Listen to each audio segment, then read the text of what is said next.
Ang lamig February. talaga, sobra. Para sa akin yung ganong klima, ibang-iba talaga siya. Kasi first time ko rin makapunta ng Korea.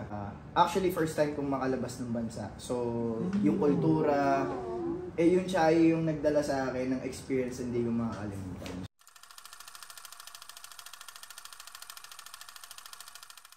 Let's start with John Bueno. Hi.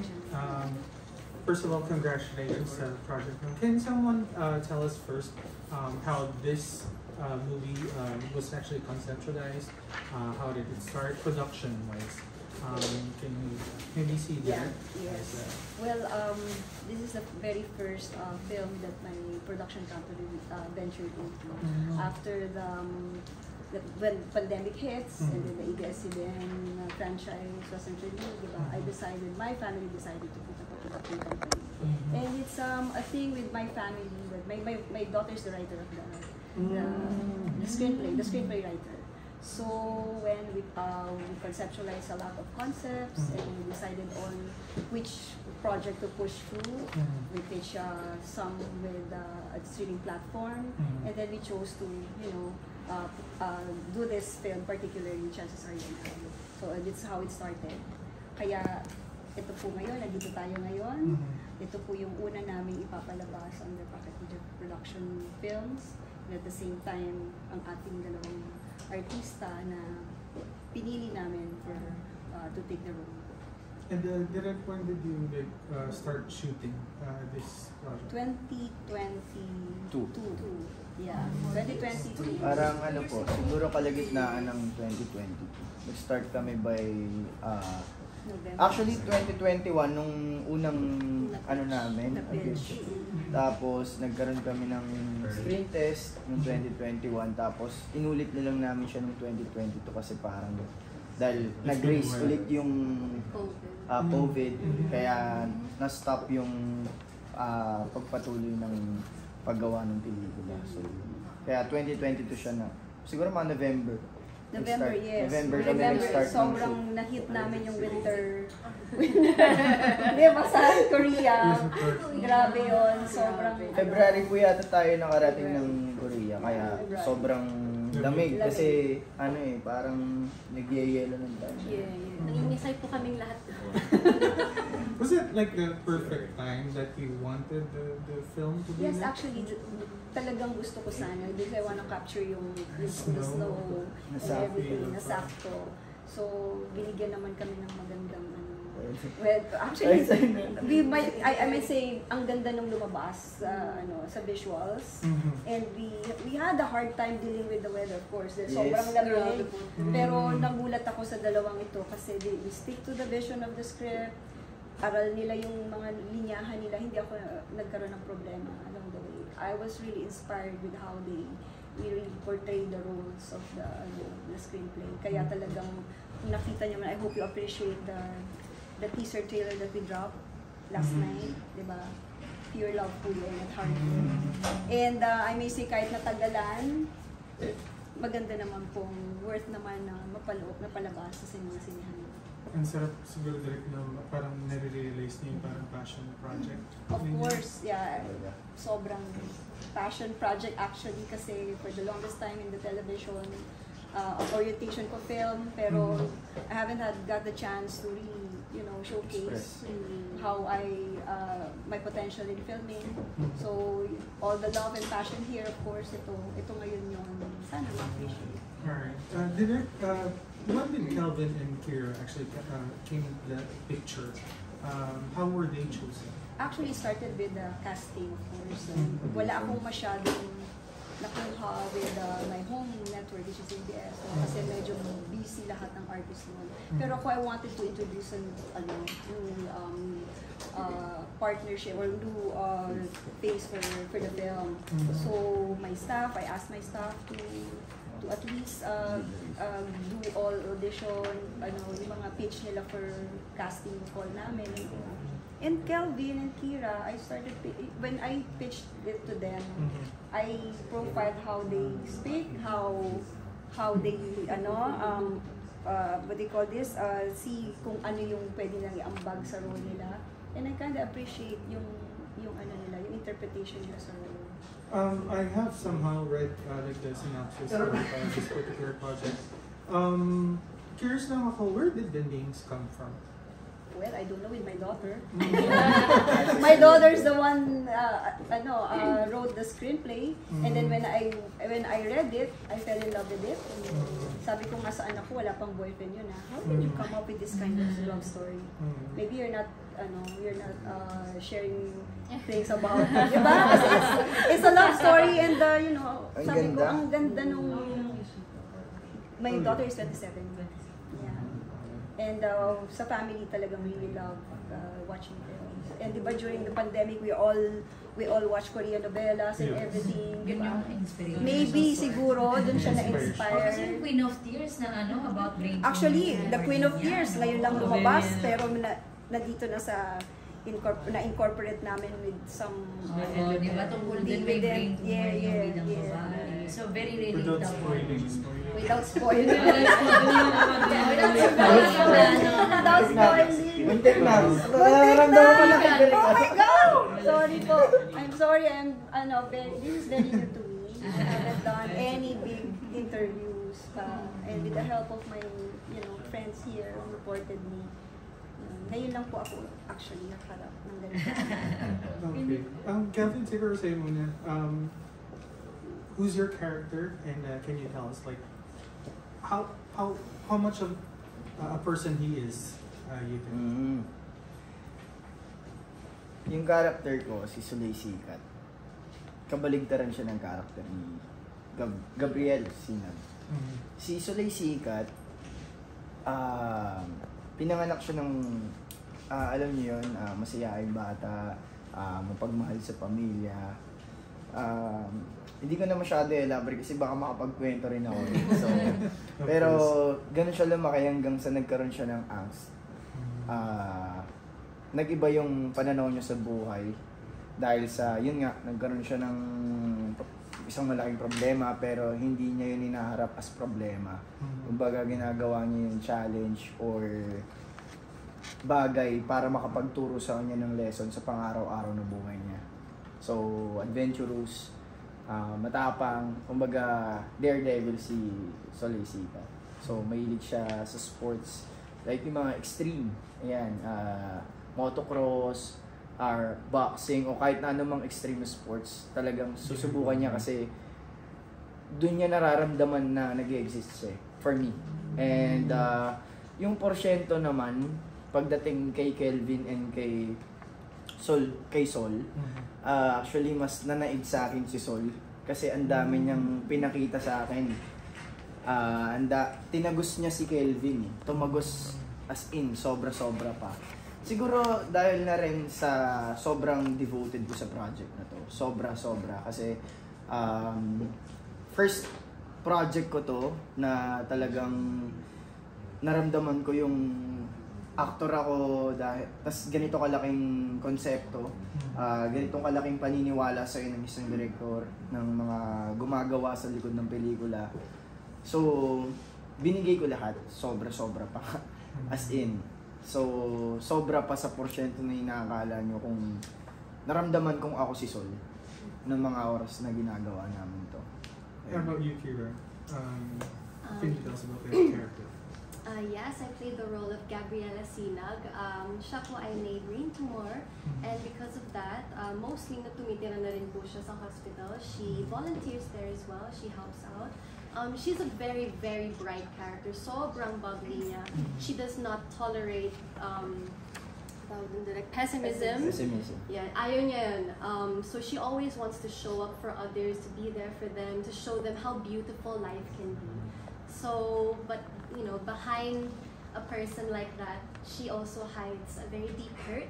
So, hindi ko po pwedeng sabihin, syempre abangan po, pero ipapakita po namin kung paano niya, how she will get through it with the help of Sol, of course. Ayun po. Alright. The locations are different for this film. Of course, you're shooting in the Philippines and you're shooting also in Korea. How hard was that logistically, direct? And how hard was that for you to, since you're in a foreign land and you're doing it like differently than what you're used to in the Philippines? Sige, Mr. Director. Well, ang first struggle was for me, yung first time ko mag-produce kasi, producer-director as well.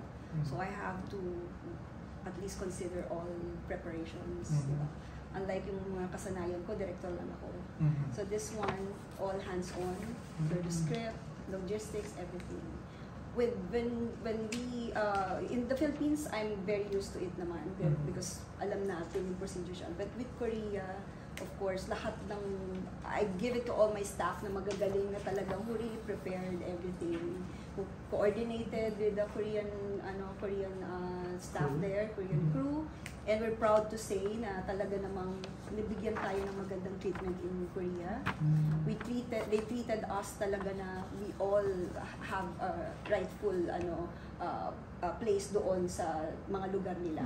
So, ang ganda ng naging sistema. Very smooth actually. The struggle lang, of course, the weather, of course, we have to brave the very cold, the winter. The Korean, sinagtataka sobrang terrible yung sobra po yung snow and sobra yung talagang hindi kami geared up with ganong kalamig. Pero dahil doon talagang sobrang brinave namin yung, of course, for the sake of the film, lahat naman tayo mga Pilipino, lahat gagawin, makukuha ng magandang visual and all, diba? Pero ang maganda po sa na-experience namin is, lahat po ng preparation kung paano dapat gumawa ng isang magandang pelikula, na hindi kami nagtatago, hindi kami, may permits po kami, meron kaming proper coordination, that's why you see, you will appreciate naman din the beauty of Korea. So did you have like a full Korean crew? No, we had seven Korean team with them. Just for photography?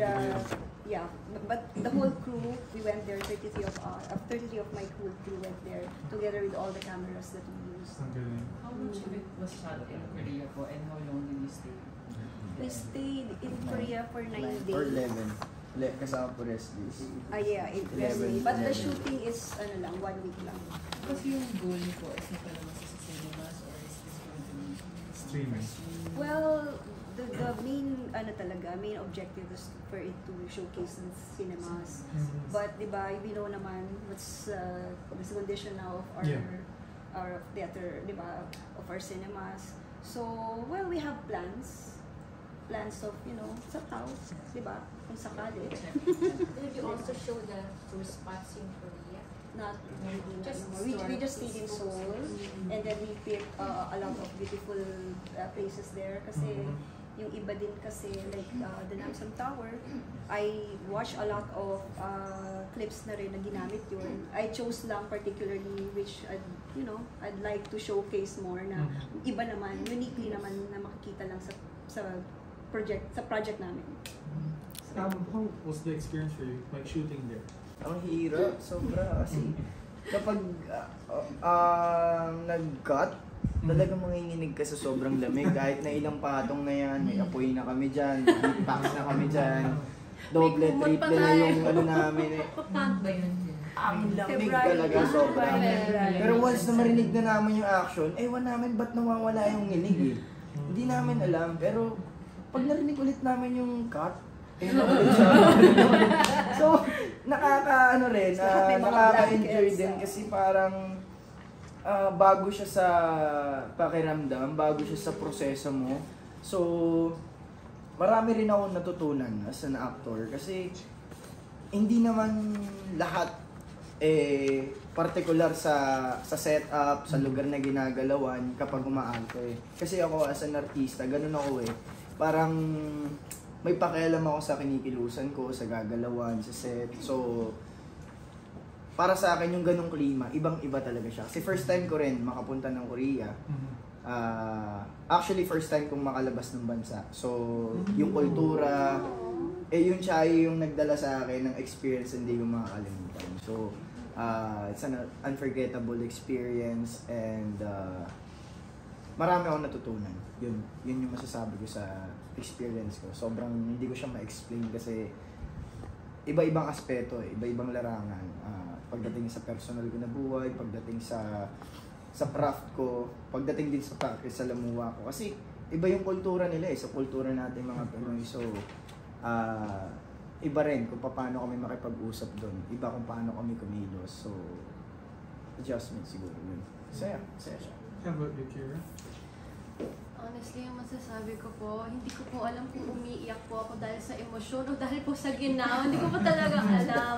But honestly, during that trip, yung trip namin sa Korea, I honestly learned a different kind of focus. Yes. Na kailangan. Kasi it's a responsibility. We have to give what the story is asking for, what direct is asking for.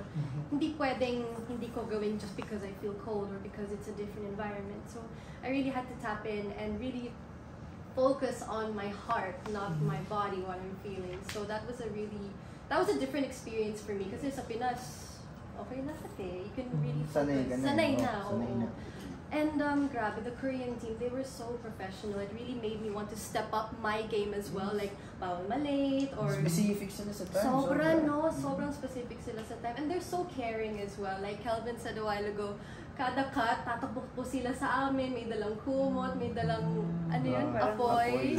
Oo, heater siya. Partida, may mga heat pack namin sa parte ng mga katawan namin, bulsa namin, lahat kahit para... sa sapatos, may heat pack kami, sa likod may heat pack. But you know what, the overall experience, it was so wonderful. And during the short stay there in Korea, we managed to also see the culture there. So that's something very memorable for me as well. So you guys still have something to take home. Oh, definitely. Yeah. Is this the first time that you worked with Kelvin? And Yes. What was your impression prior to actually working with them, and what happened after? The very first time na nakita ko si Kelvin, this was the look test, no? Yes, 2021. 2021. Bad boy na bad boy, naka-black, may hikaw. Ayan, ganyan na ganyan. Okay. Okay. So akala ko, kasi may ano ako, pag bad boy na ganyan, okay, medyo ano to, hindi ko papansinin to. Pero he showed me that, under yung song niya, all the black and everything, na he's a really nice person and he's so devoted to his craft. So honestly, it was really easy working with him. He's such a giving actor, and yeah. Kelvin, what was your impression of her? Si Kira kasi bagay sa kanya yung role niya. Parang kung ano si Gabi, ganun din siya kaliwanag as a person. So, nung unang beses ko siyang nakita, nag-internalize na ako kung paano ko magtatrabaho, kung paano may tatawid to kung sakali, o masungit ba siya. Yun yung mga naisip ko, masungit ba siya? Or, Sungit ba ako? Minsan. Minsan. Pero hindi naman. Yung sungit niya naman na yun is pagutom lang siya. Pakainin. So, okay lang yun, tolerable. So, parang ako, Tolerable. hindi naman, Okay. hindi naman siya mahirap katrabaho. Kasi, masunurin siya sa kung ano yung sinasabi ng director at vulnerable din siya. So, masaya. Kasi, nakapag-reflect ka rin at the same time. Speaking of reflection, without spoiling anything, ano yung takeaway nyo this year? Characters, a story about life. Meron mo na personal. Ako, ang takeaway ko doon as a person, yung buhay natin, hindi palaging masaya, hindi rin palaging malungkot. Nasa gitna tayo ng kaguluhan sa material na mundo, pero tayo pa rin na magde-decide kung ano yung pipiliin natin para sa magiging kinabukasan natin. Yun siya. Kira. Takeaway ko? This movie honestly reminds me that life is beautiful. The good and the bad. We have to have the bad so that we can appreciate the good.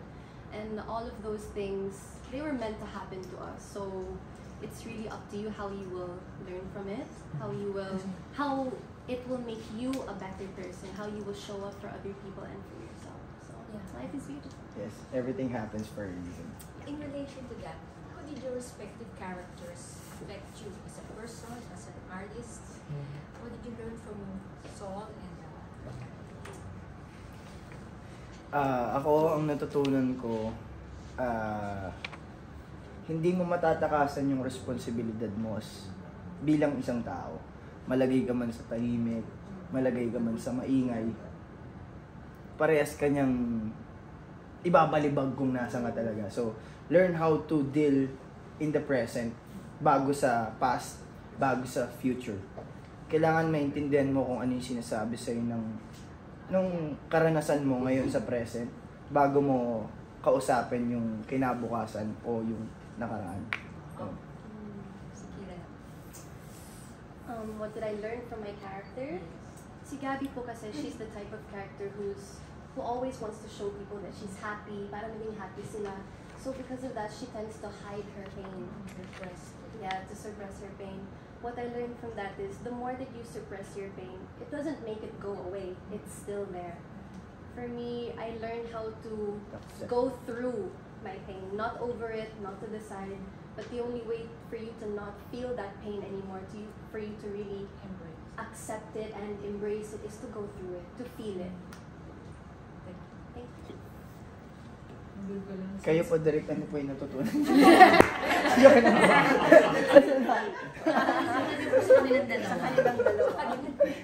Ako na po yung nagtanong. Before we go to that question kay Ms. K, I just want to introduce Earl Bracamonte here. This is Kelvin Miranda, Direct Catherine Camarillo, and this is Kira Ballinger. And please, I just want to say, this is going to be released and distributed by Regal Entertainment in partnership with Happy Infinite Productions and Pocket Media Productions Incorporated. Yes. Schedule na? May direct sila. Is there schedule for the release? Schedule for the theatrical release? release. We have yet to announce. Yeah. Thank you, Kay. But this month. This month. Isip ko lang kasi yung may mention of death. Ano yung mga nasa bucket list, including death? In real life? Or Real life, Bucket list. bucket list? Kayo po? Kasi parang matatakal yung diba? Yung parang What would you possibility of do? death. Lahat po ba kami? Lahat. Lahat po kami. Ano yung mga gusto nyo magawa? Before matay. Well, one bucket list na hindi ko yung na gusto ko sanang matry. I haven't tried yung mga extreme sports like what Sol is di ba, presented dun sa film, di ba? Haven't tried scuba diving, which my family and my husband's doing. Yung mga fear ko na yon is one of my bucket list na sana brave that fear. Kasi syempre it's a nice experience to explore din. So that's one. Ikaw? Ako naman So siguro. siguro may mga extreme sports lang ginawa dito. Meron din, meron. Ano yung mga ginawa? Nag-train ako for motocross. Doon ba nagsimula yung love mo? Hindi naman. Naglalaro na rin ako before. Kaya lang, syempre, since may mga eksena, sensitibo siya, at saka may mga guidelines at protocols na kailangan kami sundin. Kaya, kailangan pa rin namin dumaan sa training. So, ayun, na-experience ko ulit. Kasi ang tagal ko na ulit bago na-experience yun at nagagawa yung pag-motocross. Hindi ko na nga alam kung kaya ko pa nung time na yun, pero yes, nandun pa yung lakas ng loob niya. Kaya ko pa pala. So, yes, yes po. Ano pang mga bucket list? Ako, bucket list So, yun ko. lang, motocross lang? Motocross, yes. Bucket list ko siguro, kung pwedeng maikot ko yung buong mundo na nakamotorsiklo. Di ba? Oo, di ba? Nagagawa na ba nun? Hindi ko alam. Pinapalitaan ka ng gumawa. Wala pa naman siguro, Kasi pero tumakbo na yan ako eh. Parang meron. Parang may nag-swim, di ba? Yeah, Parang meron mga ganun. hindi ko alam. Pero ayun yung isa sa mga bucket list ko, yung maikot ko yung buong mundo na nakamotorsiklo. Well, syempre lilipad ka, pero pagdating dun, magbumotor ka ulit, di ba? Parang ang saya lang nun kasi cross-continents na. for me kasi yung pagmumotor, nandun yung kapayapaan na hinahanap ko sa kamunduan. Kasi hindi risky talaga magmotor. Pero yung makarating ka sa destination mo, na na-enjoy mo yung journey, that's happiness for me. So, isa siya sa, yun yung isa sa mga bucket list. Yun. Me, isa lang because I'm super scared of heights. I want to try skydiving. Just go, pero feeling ko, I need someone to do it with me. Hindi ko kaya mag-isa. Mga ganun naman yan. Yes, ayun. Biling mo ba siyang samahan? Takot din ako sa heights, pero sige! Sige natin. Isa rin yun sa bucket list ko. Gagawin ko rin yun, oo. At least dalawa kayo. Takot din ako sa heights. Damay-damay na to. Naalala ko parang may ginawa kaming series before. Talaga nanginginig ako. Sa Loving Miss Bridget, nung nasa bridge kami nagsiswing. Ginawan pa siya ng separate shots kasi hindi ako makafocus dahil nanginginig ako. Inawakan na ako ni Beauty. Inawakan na ako lahat. Pero mababa lang naman siya. Pero kita mo kasi bato, ang taas eh. Hindi naman siya sobrang kataas pero nakakalula pa rin. Gusto ko rin ma-overcome yun. Skydiving, freediving, lahat. For Kelvin and Kira, sa movie kasi naniniwala yung magkaiba yung opinion nila about chances. Sa personal nyo bang opinion, ano yung naniniwala ba kayo na everything happens for a reason or chances lang ang nagdidikta ng lahat? Para sa akin yung reason na ibinibigay sa atin sa pang-araw-araw natin, yun yung nagbibigay sa atin ng chance. So, yung rason na nakakasalamuha natin, yun yung nagpapatibay ng choice natin. Kira? Everything happens for a reason, thank you. Hindi, joke. Ang ganda sagot mo. Napaisip ako doon but yeah, I think ganun din kay Kelvin. I have same sentiments kasi we're given a choice every day. So, are you going to flip a coin and let the coin decide or will you decide? Okay. So, direct yun yung pinatutungkulan ng kwento? Yeah, somehow. The choices are very important in everyone's life in molding one's journey. Yes. So, kung ano man yung choice na pinili mo, di ba? Yun ang paninindigan mo at yun ang haharapin mo whatever consequences or circumstances orchestrated by the universe. Yes, that's one of the yes. lines. Yes. So, that's one good message. No? For me, choice is everything. Yun yung pinaka tumatak sa akin nung natapos ko yung pelikula. Kasi hindi mo naman magagawa lahat ng bagay na nalampasan mo kung hindi mo pinili yun. So, yung choice, a lot of choices na ihain sa atin ng universe or ng may kapal. Yung freedom to choose whatever you want to do in your life, yun yung reason for me. Ganda. Parang bumalik lang siya sa, nag-reminisce lang ako. Yes, oo. Yun nga. So sa life mo, you don't flip the coin kasi meron kayong decision na kailangan you're torn between this and that. You'd rather decide what you want to do rather than flip a coin. When do you take your chances and when do you let your mind rule over the decisions? Well, I think before you flip the coin, you already know what you want. You're just waiting for it to tell you kung tama or mali. So yun, it's really up to you if you will let the coin decide or if you will let yourself decide or the universe decide. So, grabe no, nakakalito. Paano to? And to add to that, diba, somehow we tend to seek validation on all our choices and decisions. Sometimes yung sarili natin, we know already what we really want. But somehow we always seek for validation of others for us to solidify if that's right or wrong. Pero what's important is kung ano yung pinili mong choice, you have to face it and you have to at least, diba, go through the process and that would mold your experience. Sa akin naman kasi, lahat naman tayo nakaka-experience ng, alam mo yun, minsan inaasa mo na lang sa pag-flip ng coin, ika nga nila is mag-go with the flow ka. Kung ano yung nakahain sa'yo, you have to eat it.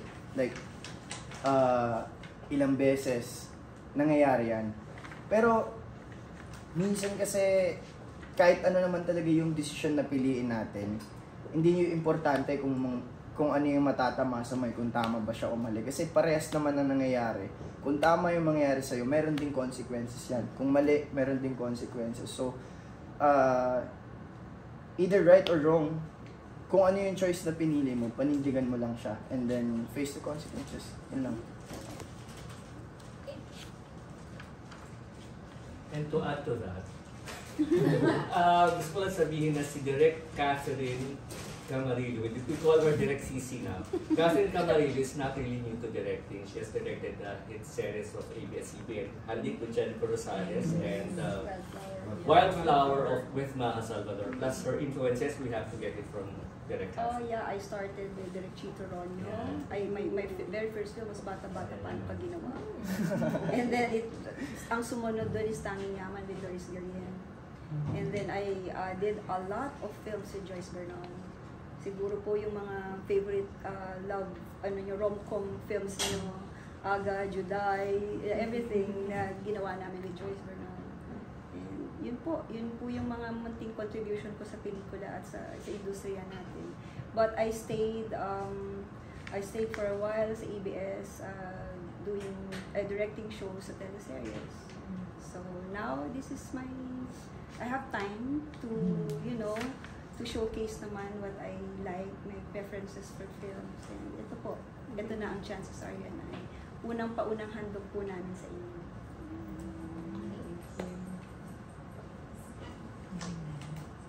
Third, you have a question? Later. Meron din po kayong showcase sa Japan Film Fest. Yes po. Yeah. Sorry, buti po na banggit mo. Yeah, sinali ko po siya sa spotlight entry in Jinseo Arigato International Film Festival. So it's just one way of us, at least man lang ma-promote yung film. Because we know naman, mahirap talagang mag-promote ngayon, di ba? So it's one way of, showcasing our film and see what our kababayans would, si our kababayans appreciate kung paano naman yung recall natin sa ibang bansa. So yun po, sa Japan po, that will be on May 25 and 26. So I'll be with Kelvin and Kira. So, yes po. Yes. Wow. Just to grace po the occasion, and of course para naman po makita naman ng mga kababayan natin doon na naghihintay naman na makita silang dalawa din, and masabayan nila na mapanood yung pelikula nila. Japan trip pala. Yeah. So pangatlong bansa ako na yan. Pangalawang tatak. Pangalawang bansa. Pangatlo pa this year? Hindi. First pa lang ngayong taon. Talaga? Hindi ako talaga matrado. Pala, Oo, kasi puro, alam mo yan, alipin ng salapi. Puro trabaho. Nag-start ka na ka? Nag-start na ba kayo? Pina-finalize daw nila, base sa manager ko, Sir Tay, nakausap niya daw, na pina-finalize na daw nila yung mga scenes namin. Sana totoo. Kasi excited na rin ako mag-start, kasi araw-araw akong nag-imagine kung ano yung mangyayari sa set. Wala pa talaga akong idea at all. So, parang ilang taon? Buwan pa lang. Buwan pa lang naman. Isang taon na. Ilang buwan na pinaghahandaan nila? Ilang beses ako nung December hanggang January, sobrang ready na ako to shoot. Pero hindi pa rin kami napagbigyan dahil sa mga schedules na dumating. So, hindi nag-align lahat. So, everything happens for a reason. Kaya ngayon, pelikula muna. Pelikula po muna. Itong magandang pagkakataon na ibinigay sa amin is itong Chances Are Your Life. Sobrang binigay po namin lahat ng puso namin dito. Understanding and prayers. Lahat po nandito para lang mag-succeed ng walang nangyayaring masama sa bawat isa sa parte ng pelikula nito. So, para po sa akin to. The record working on the play date? Oh yeah, we'll be dropping the final play date within the week. Because, we Meron want... pala kayong kasamang sorry. Yes po. May kasama pa na kayong Korean actor. Korean. Si Jinho, Korean talaga siya. Yeah, si Jinho Bae. Siya po yung isa sa mga major namin, support character. Yeah. Si Jinho Bae. Akala ko sino to? Sabi ko sino si Nam Jinho? Si Jinho Bae pala. Yung character niya si Nam Jinho. Korean po siya talaga. Kaya talaga. Iniisip namin sino kaya? Opa ba to? Si Jinho Bae pala. Well, I hope po yung mga susunod na projects namin makapag-tie up ako with a good Korean actors. And so going back direct, sorry for the play So, date. yeah, going back to the play date, we'll be dropping the final play date this week. We're working on May 29th. Yeah, we're working on May 29th. Play date. And then date. on 28th of May, possible na premiere night at SM Cinema Mega Mall. Yeah. Meron po ba kayong idea dahil kung kailan nyo pa ilalabas yung trailer? The trailer will Full trailer will be on May 8th. Wow, wala! Sa social media, namin po, platforms namin. May 8. And gusto ko rin lang pong banggitin, of course, this is under Pocket Media Productions Incorporation and Happy Infinite Productions Incorporation. Distributed by Regal Films. Para lang po hindi natin sila makalimutan. Magandang po ito, handog namin, hirapan po na magkaroon kami ng collaborations for us to have a view of a good film din po. Yes. What else? Any more questions? Ikaw po, Miss Kate, may tanong po. Buti na naman namin kung sino si Pagdating talaga sa mga opa. Character din. Sabi ko, akala ko may kinuha kayong Korean actors sa Korea. May mga po kami, mga extras na Korean. Sino kaya si Nanjing? Thank you so much. Maraming salamat.